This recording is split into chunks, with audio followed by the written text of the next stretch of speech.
Welcome to Parenting Teens with Dr. Cam, a podcast about navigating adolescence without losing our minds. Each week, I guide you around the teenage landmines with practical tips, simple solutions, and words of encouragement. I'm your host, Dr. Cam. Let's get on with the show.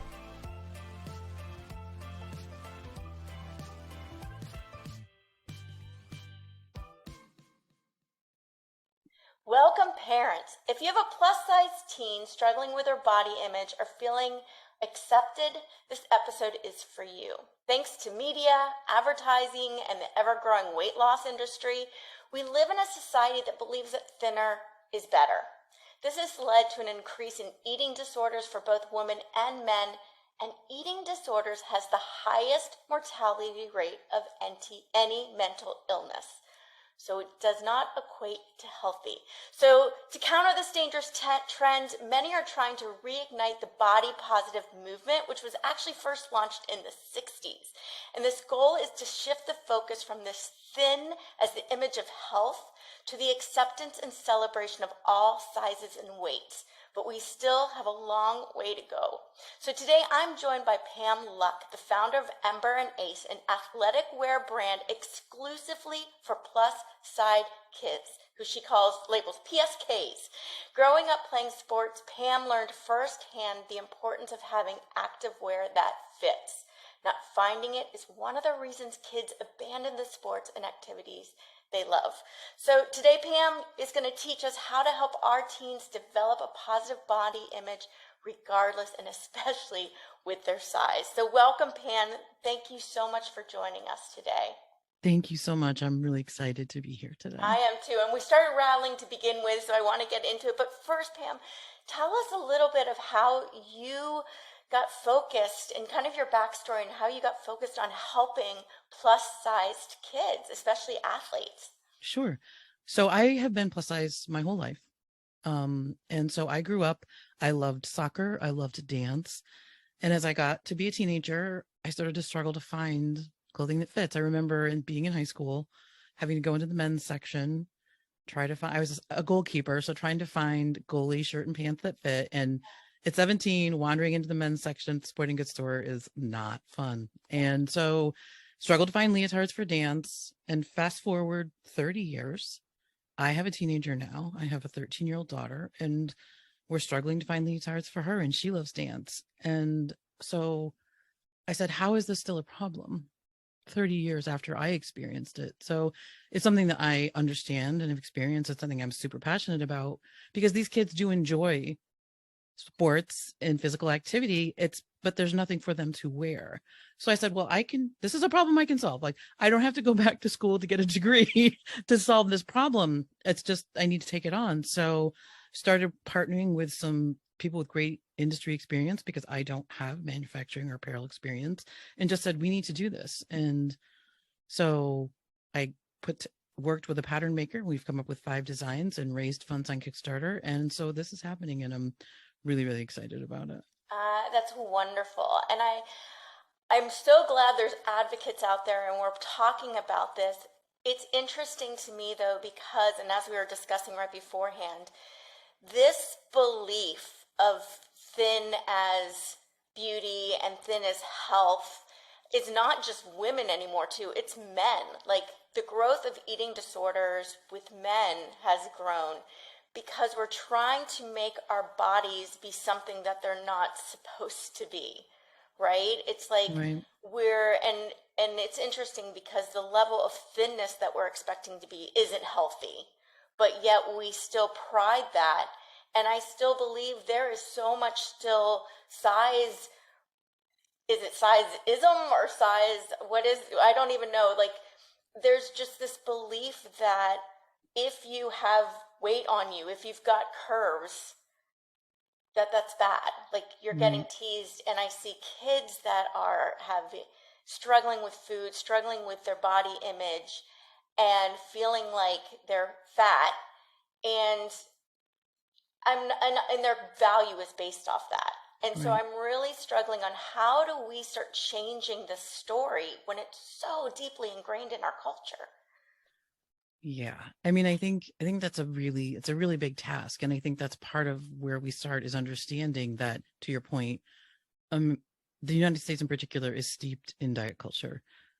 You know, I'm a Gen Xer, and I think we were raised, there were a multitude of diets that I could rattle off for you that were popular as I was, growing up. And I think there have been things that have made the challenge even more difficult. I would say, the advent of social media has really sort of, we've seen the impacts that it's having on teenage and particularly teenage girls. And so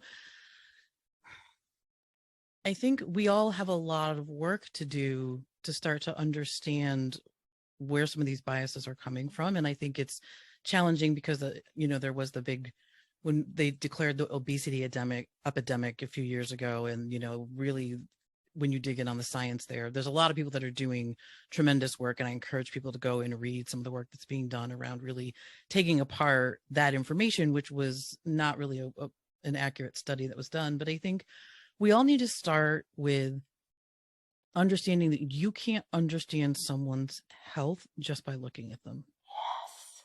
I think that is the key right there.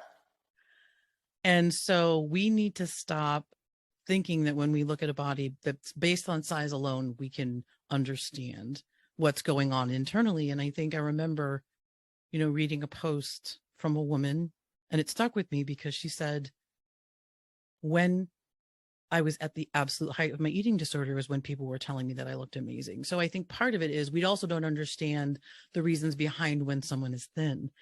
And it could be people that are at the absolute height of disordered eating. It could be people that are having trauma and things in their life that have led to this weight loss. So I feel like there's two things. One, you can't understand someone's health just by looking at them. And two, we need to stop commenting on individual bodies. Yeah. And I feel like if we could do those two things to start, then that gives us an opportunity to sort of step back and just sort of pull back from that diet culture being everywhere and everything. And the thing that we talk about, asking about body weight, asking about what you're doing to lose weight, noticing body changes and commenting on them. And if we could just do those two things, I think that would be a big step forward. Yeah. Yeah. I think you mentioned social media, and one of the things I actually have found on the opposite side is there is so much out there of these growing influencers who are different weights, right? Different Yeah. sizes, different looks, and everything else that are really gaining a lot of momentum and making kids feel like I'm okay how I am. And I think that's one of the things because I'll talk to kids who, young kids who are on diets. And I Yeah. asked them, and why are you doing that? And they're like, because I want to feel confident in who I am. And I said, well, how thin do you need to be to feel confident? And they don't have an answer. And I say, we talk about it, and I go, the problem I'm worried about is that you'll never get to the weight where you suddenly feel confident because it's not about your weight, right? It's Right. about something else and feeling that need. And so we have this belief, and I think adults have this belief, that if we just get to the right size, we'll be happy and we'll all be okay. And what's making us miserable is the fact that we're so obsessed with trying to be the right size. So like, what do you have to say to people that are not comfortable in their own skin? How do we become comfortable in our skin regardless of what everyone else is telling us? Well, I think you touched on something that can be super helpful. And we all know social media is super challenging in terms of you can very easily and very quickly get exposed to the wrong kind of social media feeds and influencers, but you can also seek out and curate a feed that includes diverse bodies. And so you can, if you don't know who to follow, go look at Ember and Ace's, who Ember and Ace follows. There are a tremendous number of plus size athletes and influencers that I follow, because I think for starters, you need to see bodies that are bigger doing activities that they love and doing them well and successfully, right? There are plus size athletes that surf, hike, bike, dance, run marathons. And so I think part of it is just changing what you're seeing on a daily basis, right? If all you're seeing is say, for example, models who are probably some of the smallest, and there are a larger number of plus size models now, but the bulk of them are all size 2s. Yeah. If that's what your feed consists of, then I think it's time to maybe start curating and seeing more diverse bodies in your social media feeds. And that can start to change sort of your perceptions of what bigger bodies can do, and that we do actually move our bodies, and we get married, and we have children, and we're happy, and we have successful careers. And so I think people need to see more of that in their feed, for sure. Yeah, I agree completely. And I sit there and I think about even like the people I know, and what you see about trying to maintain their health or their weight because it's seen as healthy, and they're smoking and taking diet pills and starving themselves and doing all the things. And then I see people that have more weight on them, and they're eating really healthy, and they're really athletic, and so I agree. I think we've got this very strange opinion just by looking at a body of what that means. Right. How do we start relaying this to our kids, and how do we help our kids start developing a positive body image that doesn't have to do with them trying to fit into this very tiny, mostly unhealthy expectation? Right. I mean, it's time for maybe a hard truth, and here we go. How do you talk about your own body? Mm-hmm. Because your children hear everything. Yeah. So how are you talking about your own body? How are you talking about other people's bodies? Celebrities that you see, people that you saw at the high school reunion, coworkers, right? How are you making comments that maybe you're not aware of, but our kids hear everything? So I know it's hard, especially if you're making comments about your own body, to sort of break that cycle. But I would challenge people to start by, let's just not talk about individual bodies. We have to have body conversations with our children, but I think we can have them in a way that's not derogatory toward their body or your own body. And so starting with getting to a place, because I think a lot of people we've internalized so much with anti-fat bias and diet culture, that we've internalized so much that it just comes out. And so trying to just be a little bit more aware of what you're saying about your own body. Yeah. And maybe challenging your own ideas about, what it means to be healthy and what it means to be in a bigger body. And this is where seeing bigger bodies doing things like running marathons successfully, or surfing or diving, seeing people doing these things, you're like, maybe I have some inaccurate ideas about what people in bigger bodies can do, and still slowly starting to kind of shift that perspective. And I think I would also say this. I think this is a much bigger conversation, but we also need to have a serious conversation about health, because no one is promised health at all. And I think COVID has taught us that, right? There is no promise of health at any body size. And the one thing we know is that bodies are constantly changing. And that's the one thing I think that's really hard, right? Even if you were doing something that was successfully keeping you at a certain weight for a number of years, pregnancy, childbirth, menopause, puberty, all these things continually change your body. So how can you get to a place where, as your body starts to change, that you're able to sort of move through that with a little bit more ease? So I think it really just starts with, stop talking about your body in a negative way, and stop talking about other people's bodies in a negative way, and really start to think about the messages that you're ingesting on a daily basis, and how can you change the messages that you're taking in. And that will slowly start to shift perspective, I think. Yeah, I couldn't agree more with how you talk about your own body, because that's how kids are learning, and talking about your kids' bodies too. And I think here's one of the biggest explanations of why I've heard parents that get very worried about their kids' weight. They don't want them to be bullied. Yeah. Talk to me about that fear. I think it's a legitimate fear, because I think, as we all know, bullying's a problem. And I will also say it's still sort of okay to bully fat people, because we do it to adults as well, because we somehow think that we're bought into this narrative that I have complete control over what goes on with my body, and the size of my body is due to a lack of self-control and things that I have control over. And that's just not an accurate narrative, but it's still okay to come after fat people. And I think that's part of the problem.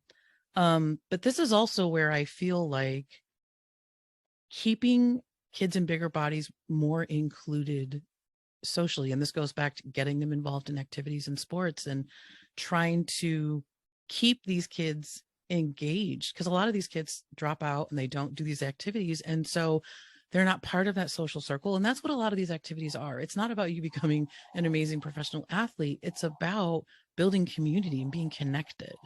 And so I feel like you can, if when you have friends in bigger bodies, when you have classmates and teammates and people that you understand and get to know as something more than just a body size, I think that can make a difference when you start to see these people as individual people with feelings, right? And so I think a lot of it is, how do we keep these kids engaged, particularly when they're young, and stay connected to their classmates and friends, particularly during puberty when bodies start to change, because I do think that connection is an important piece. Yeah. Sure. So there's two things there I want to kind of pull out, and one is, and I'm going to forget the other one now that I say one, too. But one is the fact that, you know, we kind of reinforce these stereotypes because we don't make it safe for plus size kids to do the very things that would make them feel more accepted and make people see they're human beings. You know, they've got the same feelings. I think we see there, and we put this different belief on them. And so by shaming them out of doing these things, we keep them outside of those circles. And so we maintain this sense of isolation, right? So we're fueling that just by not accepting them. So that's the first thing. And now I'm going to try to remember the second thing. And of course, now I'm forgetting it now that I said I was going to forget it. It was really good. No, so I'll think of it in a second. You will. And since when has like shame ever solved any problem, by the way? Since when has shame ever solved anything? I know. It is so, so hard to do. And I think it's, the other thing is really understanding that when we try to protect our kids from bullying, and I see this with a lot of different things, weight is one of them, we end up being the bully because we're not accepting them for who they are in an effort to try to shame or change, make them change to fit in what is acceptable. And so the very person that could give them the foundation to withstand other people not accepting them is the very person that is not accepting them and shaming them. And that's what makes that so much more difficult to move forward, is that the people that are supposed to love you unconditionally are expecting you to fit into a social norm that's not who you are. And so we're contorting ourselves almost literally at this point, right? To fit into this expectation rather than saying, I'm okay who I am. Yeah. And I think a lot of us carry with us, particularly if you've had any weight struggles at any point in your life, a memory of that feeling. And I think, you know, even for parents, that I try to have empathy for folks that do sort of want their children to lose weight, even though I don't think that that's a helpful approach. I have a tremendous amount of empathy for wanting to, you really at the end of the day are trying to protect your child because you understand what it's like to navigate life in a bigger body, and it's not easy, not even as an adult. And so I understand this. You're, in some ways you see it as a way to protect your child, in some ways from these difficult, if they could just maybe, if you feel like if you could stop it right here, then maybe it would protect them. So I think in a lot of ways people's hearts are in the right place, and so it's starting from that point of conversation and saying, look, I understand that you want to protect your child, but at the end of the day, so many of the factors of what your body size is going to be are beyond your control. They really are. And so what we need to do is shift toward, you know, let's be curious about what makes you feel good in your body. And that's a really good place to start, I think, with kids, is what makes you feel good? What makes you feel strong? Yeah. Yeah. And sort of what can this body do for you that you feel good about, and sort of trying to change the conversation from all the things that you feel like are not right. Right. I don't have the right size and my waist is too big, my this is too whatever. Let's shift the conversation and talk a little bit more about what are the things you love to do and what makes you feel good in your body and what makes you feel strong in your body. And having clothing that fit is also a piece of that conversation, right? Because I think we've all had that moment where you put on a pair of pants, maybe that from you dug them out of the closet and after summer ended and you're reaching for your fall wardrobe and you can't button them. Yeah. And so that's a trigger as well for sort of not feeling great. But it's like, you know what? It's just, let's get a new pair. Let's get a pair that fit you well, that you feel good in, that you like, that are comfortable, that you can move in. And so I feel like sort of shifting and thinking more about the things that make you feel good in your body. And let's really try to focus in on those things. Yeah. And I just want to share too, at the risk of, my daughter actually listens to some of these, which I think is cool, but also funny. But at the risk, she is not a tall person. She's Guatemalan, right? And so she has curves and she's absolutely beautiful. And she's got one of the strongest body images of anyone I know. Like, she is so comfortable in her body. And as I was telling you, we went to the doctor's office, and for the first time, the doctor said, from the right perspective, but I'm worried about the ratio of your weight versus your height. And my daughter usually she first of all eats healthier than I do. She's extremely focused on eating healthy and very proud of eating healthy and reads ingredients and does all of that. She gets out there and walks, and she was even running and doing going and jogging and doing all these things and feeling just really good about her body. And we came home and she was devastated. And she's like, Mom, I know, like, our kids know what they look like. They know their comparison. She's like, I know. I'm doing everything I know, right? And I'm like, I know you do. The next day, she didn't run. She didn't do the things that makes her feel good. She just felt shame. And so it really took us talking and getting excited and just talking about eating healthy again and feeling the energy and being proud about our bodies to start to regain her out of that funk. But the reason I bring that up is the shaming, and that's not what the doctor meant at all. I know that's not what the doctor meant at all. And I actually jumped on the bandwagon, to be honest, because I have those same beliefs that I've always grown up with, right? And as much as I try to be quiet about my body, I still have a lot of those conversations in my head, right? And I'm doing everything I can to protect my daughter from that. Mm-hmm. And so I jumped on it too. And I was like, I need to jump back and go back to where we were. And I want to say this because I think it's really important that, and you had mentioned the shame too, is that does not motivate them to change. It makes them feel shameful for who they are, which demotivates them to be healthy.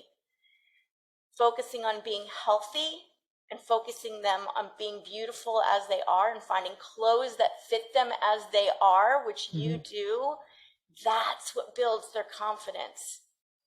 And that's what parents want, is them to build confidence. And I think we're kind of going about it the wrong way. We're trying to change them to be more confident rather than helping them love who they are, which is what creates confidence. Right. And I feel like it sort of continues this narrative of I'm in control of a lot of the changes in my body. Like, I have control over the size of my body. And I think that, genetics play a huge role. And that's, I think, some of what your daughter's experienced, right? Yeah. The people that she's from. she is her body, right? And it's beautiful. It's not the American super slender version. And I think it's, I remember teaching once when I was teaching adolescent psychology, and I had one girl in my class who was tall, thin, beautiful, and she started sharing. She was from Russia. And she said, I was made fun of my whole life for being so thin, because that's not what is deemed as beautiful in Russia. And so my whole lesson from that was, it's not your body. You just need to find the culture that appreciates your body and move there. So, and that's what I think is interesting, is in America, we have this vision, but if you go to a different country, the vision of beauty is completely different. Right. And there was it is very cultural and it does change over time. And I think there's a lot of people that have written particularly about this topic. And I think um oftentimes the most desirable body is the most unattainable, right? So there was a point in time where my body was seen as the one that you coveted because it was pale and it was big, which meant I wasn't outside working in the fields, right? Right. And you had plenty And of I had plenty to eat. right.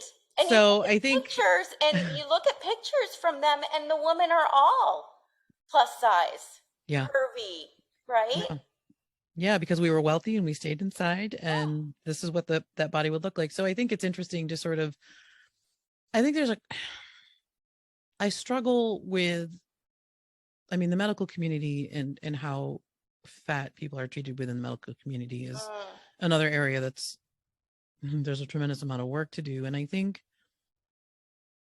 what I would suggest for parents who are hearing these things from their doctors, I will say this, I think you can also advocate now. I advocate for my daughter. I'm like, there will be no talk of BMI.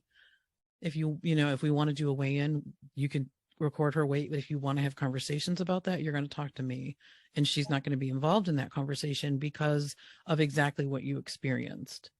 Because I think, to your point, we're still very, very focused on weight versus how are you moving your body and what are the things that you're doing to take good care of your body. And those are the conversations that we need to be having. And it includes the types of food you're eating. It includes hydration. It includes movement. It includes sleep.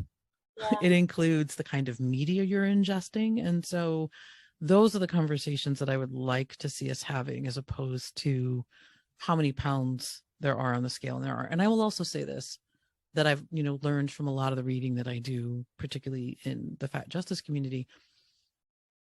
So the only solution we kind of currently have for weight loss is dieting, but the failure rate roughly 2 years out is over 80%. When you Yeah. go out even further than that, the failure rate is 90%. Yeah. So is that really a solution? And, a lot of people tend to gain back more weight after they go on a weight loss journey. I think we need to have more studies around what weight cycling does to the human body. And so you're suggesting something that has in any other scenario, if something had a failure rate above 80 or 90%, you wouldn't recommend that.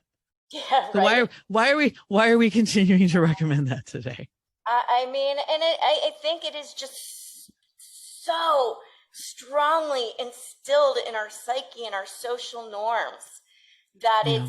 I can already sense people struggling with even Yeah. hearing this and arguing against it for all the very reasons that we've been taught. And Right. I think that's the hardest part. And it's like the belief that our body, if we're doing all the right, we're eating healthy, that's key, right? We're sleeping, we're drinking water. And if what our body's weight is naturally is the weight our body should be, is my guess. Maybe I'm wrong. But right, it's like letting your body do what it's supposed to do rather than constantly fighting your body and doing unhealthy things to your body to fit into a social norm that has been designated as what's right. That's the question I have for people to kind of think about. Right. What are we doing? And I would just add to that, I think we need to consider, particularly where children are involved. Oh, and I think for adults, but particularly for children, we have to come from a place of compassion first and foremost. And so when you are saying these terrible things to children, yours or other ways, that's not leading from a place of compassion. And so I think that's what I would ask of people, even if it's not something that you sort of have understand or embrace or agree with. Can we all decide together that I'm going to try to be more compassionate and understanding that this is a human being and the things that I'm saying are hurtful. Yeah. And so maybe we can start there and decide together that we're not going to do that anymore. I agree. I mean, one way to look at this is even what if one day, and it kind of is like height, and suddenly you're biased against short people because height, being tall is the right thing, and people start stretching themselves and doing all, which people have, right? People have done that, and it's kind of the equivalent in a way. And I think people are like, oh no, because it's about eating, but It's not always, right? There are times where it can be, but it's not always. And I think it's about, and I know a lot of thin people who eat total crap. Their bodies just have different metabolisms, right? So again, it is not about, it's not necessarily about, it's not about choice, right? It's about who you are. Or, saying if you have brown eyes, it's terrible, so everyone's putting in contacts, right? It's changing your body of how it's naturally is to fit the norm. And that's, I think, looking at it a different way. And I think weight is the one that seems to be the one that people have the most judgment about, for sure. Yeah. And I think a lot of that is based on the idea that I think that we've tied up a lot of other things with fatness. And that's another piece that we need to work on untangling. And that's why the word fat is so hurtful still to a lot of people, because there are so many other things that we've sort of attached to that word. Laziness, ignorance, stupidity, unworthiness, right? There are all these other things that we've attached to that word. And so part of it is just starting to pull away those things and say, fat is just the opposite of thin. You have more fat on your body or you have less fat on your body. And that's really what it is. And so really taking a look at all these other things that we've attached to fatness, because that's what people really don't, that's the piece that they don't want. They don't want to be seen as stupid, lazy, unworthy, unlovable, all the other things that we think about when you think about pathetic, right? All these things that I think people immediately attach to that. And that's, I think, what a lot of folks are particularly sort of pushing back against. So part of it is, how do we just start to separate that back out to be just a descriptor of a body versus being seen as an indictment of them, right? That is such a key important piece. Absolutely. Like we're creating an entire judgment of somebody and everything about them based off of one feature.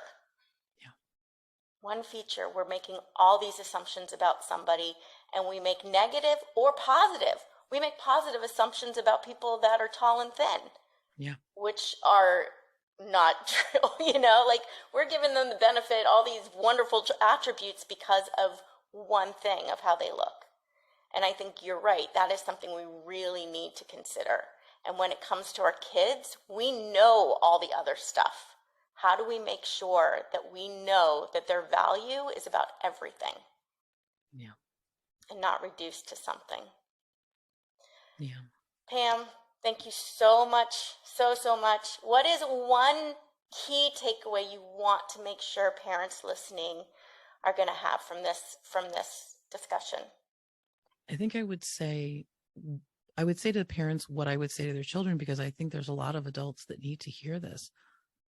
Bodies change all the time, and some of it you can impact and some of it you can't, and some of it you'll like and some of it you won't, but all bodies are good bodies and all bodies are valuable. Yeah. Thank you so much, Pam. I am so grateful you could join us today. Thank you so much. And thank you, parents, for taking time out of your busy day to spend with us. I really appreciate you too. And if you want to learn more about how to help your teens thrive, you can grab my top 10 secrets for raising teens at askdrcam.com/parentingtips. And I will have all the information about Pam Luk and her company and her plus size athletic clothing line in all the show notes. And so until next time, have a peaceful, positive, calm day. And that's a wrap. Thanks for joining me today on Parenting Teens with Dr. Cam. Make sure to visit my website, www.askdrcam.com, where you can subscribe to the show in iTunes, Stitcher, or via RSS, so you'll never miss a show again. While you're at it, if you found value in this episode, I'd appreciate a rating on iTunes, and hey, why not share it with a friend too? Be sure to tune in to my next episode. And remember, parenting teens may not be easy, but with my help, it can be a whole lot easier than this.